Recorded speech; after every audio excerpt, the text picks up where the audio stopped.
भारत अपनी सेना में जल्द से जल्द 5वीं पीढ़ी के लड़ाकू विमानों को शामिल करना चाहता है। हालांकि भारत 5वीं पीढ़ी के अपने स्वदेशी विमानों पर भी तेजी से काम कर रहा है, लेकिन कहा जा रहा है कि इसमें अभी भी 10 साल का समय लगेगा। ऐसे में भारत को कई देशों से इन विमानों को खरीदने के अब ऑफर मिल रहे हैं। हाल ही में रूस ने भारत को अपना 5वीं पीढ़ी के सुखोई 57 विमानों को खरीदने का ऑफर दिया है। रूस अपने फाइटर जेट्स को भारत को देने के साथ ही इसकी टेक्नोलॉजी ट्रांसफर के लिए भी अब तैयार हो गया है, लेकिन अमेरिका अपने F-35 के साथ भारत को इसकी तकनीक नहीं देगा।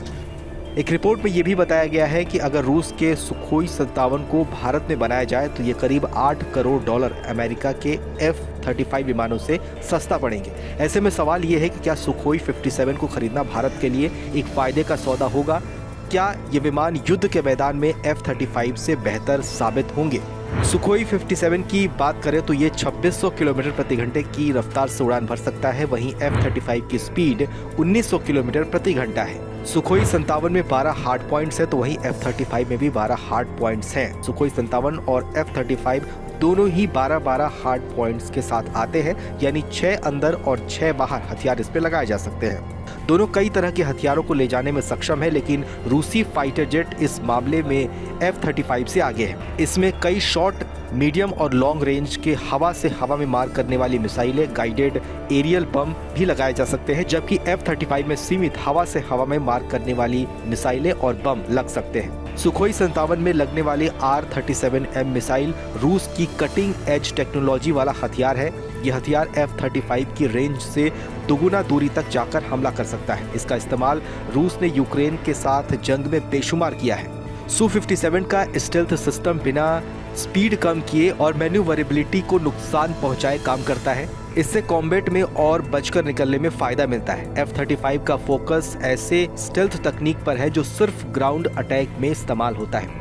हवा में जंग करने के मामले में इसकी ताकत सीमित हो जाती है, तो वहीं F-35 को असल में ग्राउंड स्ट्राइक मिशन के लिए ही बनाया गया है। ये इलेक्ट्रिक वॉरफेयर, जासूसी, सर्विलेंस, रिकॉन्सेंस जैसे मिशन को पूरा कर सकता है, जबकि रूसी fighter jet multi role fighter jet है। ये कई तरह के ऑपरेशंस कर सकता है।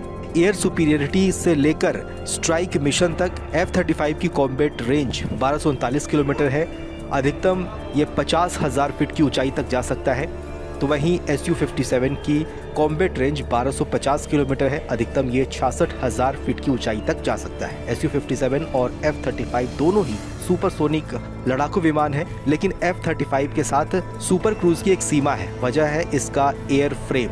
वो ज्यादा समय तक एक ही स्पीड पर उड़ान नहीं भर सकता है। ऐसे में देखा जाए तो रूस का सुखोई 57 भारत के लिए अमेरिका के F-35 से एक बेहतर विमान जरूर साबित होगा।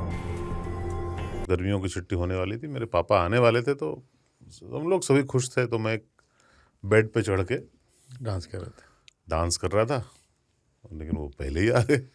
फ्रीज।